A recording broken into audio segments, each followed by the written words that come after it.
Hello friends, welcome to defence matrix. तो कल हमने एक वीडियो शेयर किया था रात को 12 बजे के बाद। ये एक्चुअली एक हीटेड आर्ग्यूमेंट का था जो कि प्रेसिडेंट ट्रंप और प्रेसिडेंट जेलेंस्की के बीच में हुआ था, जिसमें क्लियरली देखा जा सकता है कि प्रेसिडेंट जेलेंस्की को पूरी तरीके से डोमिनेट किया गया था और अपनी कंडीशंस मनवाने की कोशिश करी जा रही थी। तो ये एक तरीके से काफी ह्यूमिलिएटिंग भी था। और फिर प्रेसिडेंट ट्रंप द्वारा ये चीज अनाउंस करी गई कि जो टॉक्स थी यूक्रेन और यूएस के बीच में, उनका कोई रिजल्ट यहाँ पर आया नहीं और उन्होंने प्रेसिडेंट जेलेंस्की को दोबारा इन्वाइट किया, वो भी तब जब वो अपने माइंड को प्रिपेयर कर ले पीस के लिए। तो इस वीडियो में दिख रहा था कि कौन कंट्रोल में है और कौन एक्चुअली इस वॉर को रोक सकता है। बाकी प्रेसिडेंट जेलेंस्की जो है वो काफ़ी बुरी तरीके से यहाँ पर ह्यूमिलेट हुए थे। तो जो वीडियो हमने पोस्ट किया था उसका हमने टॉपिक रखा था अ लेसन ऑफ जियोपॉलिटी। तो हमने इस वीडियो के कमेंट्स पढ़े और एनालाइज करने की कोशिश करी कि लोगों को इस चीज़ से क्या समझ में आ रहा है। कई लोग प्रेसिडेंट जेलेंस्की को लेकर सिंपैथेटिक थे। उनका ये कहना था कि इनके साथ गलत हुआ है, इस तरीके से इनको ह्यूमिलेट नहीं करना चाहिए था। वहीं पर कई लोगों का ये आर्ग्यूमेंट था कि अमेरिका पर बिल्कुल भी भरोसा नहीं किया जा सकता और अगर हम अमेरिका से वेपन परचेज करते हैं और इनडायरेक्टली उन पर डिपेंडेंट होते हैं तो ये कहीं से भी इंडिया के लिए समझदारी नहीं होगी। तो ये चीज़ साउंड तो सही कर रही होंगी, पर ये इंडिकेट करती हैं कि यहाँ पर जो जियोपॉलिटिक्स की कॉम्प्लेक्सिटी है उसको लोग समझ नहीं पाए। हाँ, जिस तरीके से प्रेसिडेंट जेलेंस्की के साथ व्यवहार हुआ है ये ह्यूमिलेटिंग था, लेकिन वहाँ तक चीज़ें क्यों गई ये हमें पहले समझना पड़ेगा। तो पहले पिक्चर यहाँ पर हम क्लियर करते हैं कि यूक्रेन यूएस से वेपन्स परचेज नहीं कर रहा है, बल्कि ये उनको दान में दिए जा रहे थे। और इसको लेकर प्रेसिडेंट ट्रंप कई बार कह चुके हैं कि यूक्रेन इसका पैसा पे नहीं करने वाला है और ये चीज़ यूक्रेनियन प्रेसिडेंट द्वारा भी मीडिया में कही गई। तो ये पहला पॉइंट था।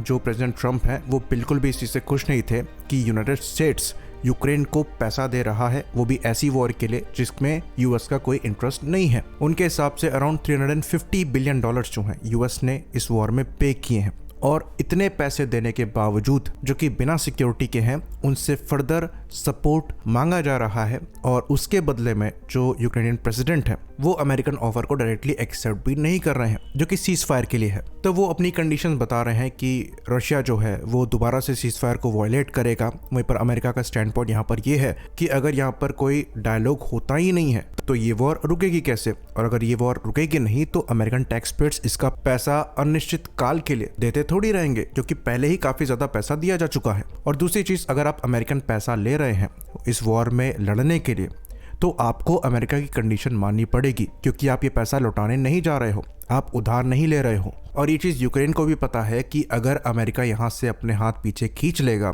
तो ये वॉर ज्यादा लंबा नहीं चलने वाली है। रशिया इजिली यूक्रेन को ओवर पार कर देगा और यूरोपियन कंट्रीज जो हैं वो भी यहाँ पर कुछ नहीं कर पाएंगी। इसलिए यूक्रेनियन प्रेसिडेंट द्वारा अपनी टोन को बाद में नीचे किया गया है और वो ट्विटर पर आकर डैमेज कंट्रोल की कोशिश कर रहे हैं। तो हमें अमेरिकन पॉइंट ऑफ व्यू से भी चीजों को देखना पड़ेगा।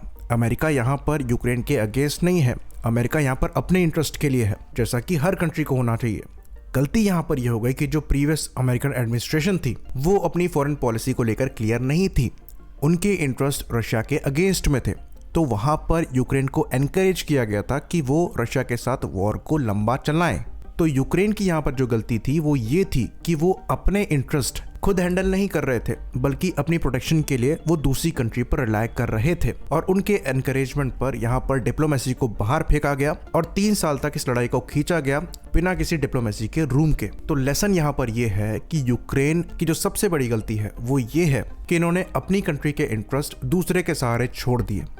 इनकी डिप्लोमेसी इंडिपेंडेंट होनी चाहिए थी बाहर के इन्फ्लुएंस के। इनको समय को यूटिलाइज करना था अपनी मिलिट्री को बिल्ड करने के लिए, अपनी इकोनॉमी को बिल्ड करने के लिए, उसके बाद ये रशिया को चैलेंज करते। पर ये दूसरे के सहारे ही वॉर में सीधे सीधे चले गए और अब यहाँ पर ये बलि का बकरा बन रहे हैं। तो ये जियोपॉलिटिकल लेसन हमें यहाँ पर लेना है।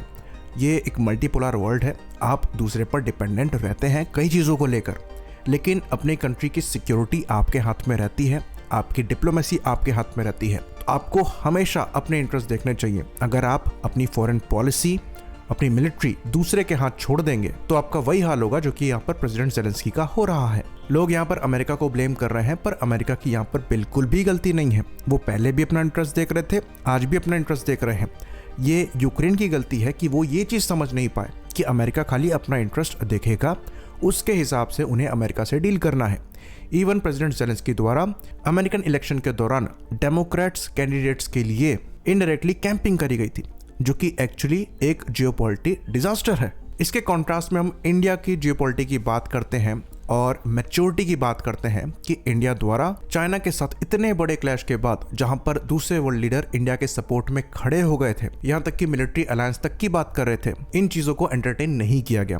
इंडिया ने इस प्रॉब्लम को कहीं नहीं रोया। क्वाड को एशियन नेटो बनाने की बात चल रही थी, उससे अपने आप को दूर रखा, उस कन्वर्सेशन से दूर रखा और अल्टीमेटली बातचीत करते करते चीजें जो है धीरे धीरे ट्रैक पर आ रही हैं। तो इस मुद्दे में इंडिया ने किसी तीसरे को इन्वॉल्व नहीं किया, क्योंकि हमें पता है कि हम यहाँ पर चाइना के साथ बॉर्डर शेयर कर रहे हैं। अगर यहाँ पर कोई कॉन्फ्लिक्ट होता है तो सबसे ज्यादा नुकसान इंडिया का ही होगा। तो इंडिया को अपने इंडिपेंडेंट रिलेशन चाइना के साथ लेकर चलने हैं, भले ही यहाँ पर हॉस्टिलिटी हो और भले ही यहाँ पर दुनिया भर का सपोर्ट हो। और इसलिए इंडिया की जो फॉरेन पॉलिसी है वो दुनिया में सबसे स्ट्रॉन्गेस्ट मानी जाती है। इंडिया के रिलेशन ऑलमोस्ट हर कंट्री के साथ अच्छे हैं और ये जो रशिया और यूएस के साथ पैरेलल में हम अच्छे रिलेशन लेकर चल रहे हैं, इसकी एक्चुअली स्टडी करी जाती है। तो यूक्रेन के साथ ये पैरेलल ड्रॉ करना जरूरी है।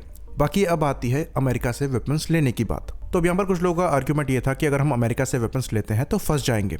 तो ये चीज हमें दिमाग में रखनी है। इंडिया का जो डिफेंस इंफ्रास्ट्रक्चर है ये धीरे धीरे ग्रो कर रहा है और ये इंडिपेंडेंटली नहीं हो सकता। इवन चाइना द्वारा भी बाहर से सपोर्ट लिया गया था, भले ही वो अनएथिकल वे में लिया गया हो। तो आपको सपोर्ट भी चाहिए, आपको थोड़ा डिपेंडेंट भी होना पड़ेगा और ट्रांजैक्शनल रिलेशंस को मेंटेन करना पड़ेगा टेक्नोलॉजी लेने के लिए, इंफ्रास्ट्रक्चर लेने के लिए। तो ये पॉसिबल ही नहीं होगा कि आप बिना किसी के सपोर्ट के पूरी तरीके से आत्मनिर्भर बन जाएंगे। इवन आज भी जो टेक्नोलॉजीज हम डेवलप कर रहे हैं उसके लिए कहीं ना कहीं से हमें सपोर्ट मिला ही है। तो ये रिलेशन आपको लेकर चलना पड़ेगा, भले यहाँ पर F-35 की बात हो, इंजन्स की बात हो, इंटेलिजेंस की बात हो, मिलिट्री टू मिलिट्री रिलेशन की बात हो, आपको ये चीजें लेकर चलनी पड़ेगी। पर हमें ये चीज ध्यान रखनी है कि ये रिलेशन जो है ये ट्रांजैक्शनल है, यानी कि यहाँ पर दोनों का बेनिफिट है।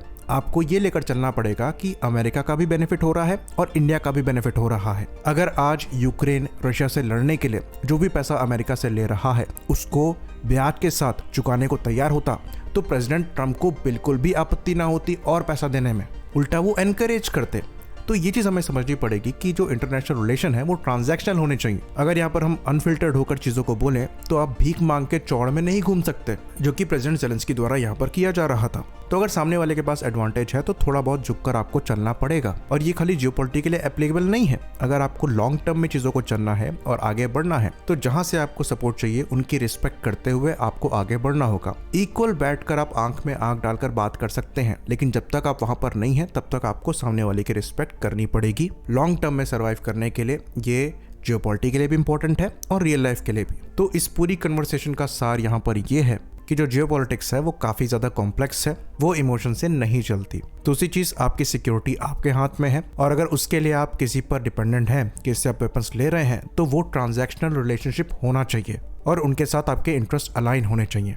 बाकी एक और इम्पोर्टेंट चीज, आप कंप्लीटली इंडिपेंडेंट नहीं हो सकते, लेकिन आपकी फॉरेन पॉलिसी आपके इंटरेस्ट से अलाइन होनी चाहिए और वो इंडिपेंडेंट होनी चाहिए। आई होप चीजें यहाँ पर क्लियर रही हो। इसी बात पर इस वीडियो को हम खत्म करेंगे। लाइक करिए, सब्सक्राइब करिए। जय हिंद।